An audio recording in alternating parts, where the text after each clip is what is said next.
Hello, everyone, and welcome to e-commerce MKT 145. This is an e-commerce course or online course actually offered at Elgin Community College. My name is Kathy Taylor, and I will be your instructor for the next 16 weeks. I look forward to working with you and to making this a fun experience and also to making sure that you stay engaged throughout the process. So if you're watching this video, that's a clear indication that you found your way to the homepage on D2L for this course. So let's take a quick tour. Along the left rail, you will find all of my contact information. That's along with my social connections as well. Just below that, you'll find information about the textbook that we are using for this semester in this course. If you want to purchase your textbook on Amazon.com, you certainly can. After all, this is an e-commerce course, right? In the middle section of the homepage is the news area. You should check here often for updates to the course and relevant material that's related to any of the assignments that you have. I use this a lot to communicate with the students, and so therefore I encourage you to either set up an email alert or a text message alert so that anytime updates are made in this section, you'll be notified about it and you can govern yourself accordingly. If you move over to the right rail of the homepage, at the very top is an RSS feed.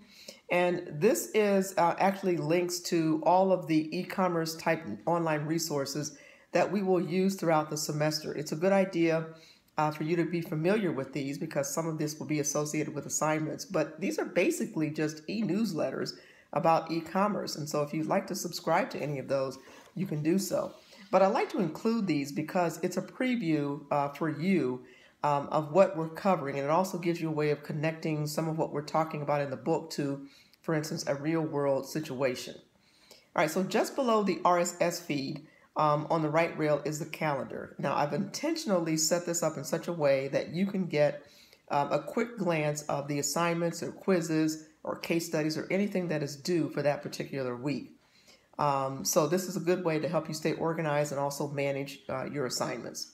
Across the top navigation, there are links to areas like content, discussions, Dropbox, quizzes, grades, and chat. Your first assignment is to click on the content link and then look at the course documents that are listed. You need to read all of those contents, all of those course documents, I should say, along with the syllabus. And after you've read those documents, you download what's called a course syllabus signature page. It's an electronic form which you can, insert the date. It's a drop down for the date. You can also check off that you've read all of the courses, course material, I should say, documents. And then you can just type in your name, and that's your signature indicating that you've read it. Now, once you've completed it, then upload it to the Dropbox to get credit. Yes, I'm giving you credit just for having read the syllabus. All right. The second part of your first assignment is to go to the discussion board and introduce yourself. Follow all of the instructions and be sure to provide all of the requested information. This is how we get to know you, and this is how you get to know us. All right, so let me explain a little bit about how the course is set up. The course is broken into 4 modules, and in each module there are chapters that relate to the overall theme of the module. So for instance, the first module is called The Revolution is Just Beginning, and it explores the early beginnings of e-commerce along with the exploration of various e-commerce business model concepts that have been adopted by some well-known companies. It's important that you read each module in the course and follow the instructions. Typically what has happened in the past when I've done this course, students have come in and they've taken that quick glance look at the calendar and tried to complete all of the assignments without having read the module. And therefore what it does is it ends up leaving you frustrated, confused, and you start to fall behind. So I'm suggesting that you not take the quick and dirty route, but that you do indeed open up each module and read through the module and make sure you're following all of the instructions. There's also links to YouTube videos in each module, as well as case studies, assignments, links to the discussion boards if there are any associated with the content, and also a link to the chapter quiz. Now, there will be a quiz at the end of each chapter, okay? So all of the assignments, the quizzes, the discussion boards, everything associated with this chapter or even with this course will have a due date of Sundays at midnight. This is to help you with consistency and also to help you stay organized so that you're not having to wonder when is that next assignment due.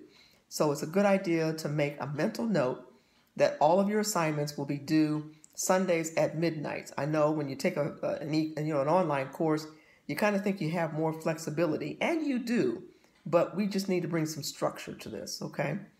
All right, so finally I'm going to wrap up here real quickly, but I just want to leave you with this thought. If you put something into this course, you'll get something out of it. If you put a little bit into this course, you'll get a little bit out of it. But if you put nothing into this course at all and you think you're just going to float by, you won't get anything out of it, and your grades will reflect that. Okay, so I'm committed to making this an engaging experience for you, and I hope you'll be committed throughout the 16-week semester to gain some additional knowledge, something you didn't know before. Okay, all right, so let's make it fun. I look forward to engaging with you, to working with you, and if you have any questions, be sure to reach out to me. Thanks.